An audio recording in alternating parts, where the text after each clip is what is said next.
In today's video, I'm going to teach you how to use Airtable for software projects. By the end, you'll have a clean, flexible workspace to track features, bugs, and team progress without getting overwhelmed.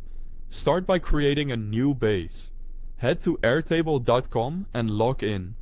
Click Add a base, choose Start from Scratch, and give it a clear name like Software Project Tasks, so everyone knows what it's for. Think of a base as your project's command center. Everything you build will live here. Next, set up your main task table. Rename the first table to Tasks. Add the essential fields you'll rely on every day. Task name is a single line text for what needs to be done. Status is a single select. Include To Do, In Progress, Review, and Done, so the workflow is obvious. Add Assigné as a collaborator field so you can assign each task.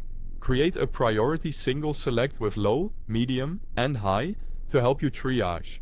Finally, add due date as a date field to track deadlines. With these in place, your list will stay clear, sortable, and easy to scan. Now populate the table with real work. Add tasks like Design Login Screen, Build Authentication API, Fix Payment Bug, and Test User Registration. Keep it simple. One row equals one task. If a task is large, break it into smaller items so progress is visible. As work advances, update the status field from To Do to In Progress, and eventually to Done. This single habit gives instant visibility into how the project is moving and helps you spot bottlenecks early. Quick note, you'll find a link to Airtable, plus downloads for desktop and mobile, right at the top of the description so you can follow along as you watch.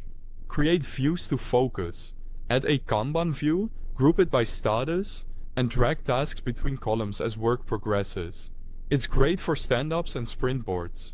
Then add a calendar view to see tasks by due date, which makes planning sprints and releases straightforward.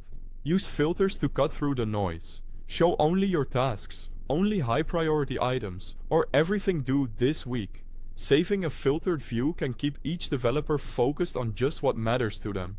Collaborate by inviting your teammates to the base and assigning tasks directly to them. Everyone sees real-time updates, which keeps communication tight and reduces back and forth. Finally, keep it updated. Make it a daily habit to adjust statuses, add new tasks as features or bugs appear, and mark completed items as done. Consistency is what turns this from a list into a reliable project tracker. That's it. You now have a solid workflow for managing software projects in Airtable. Thanks for watching.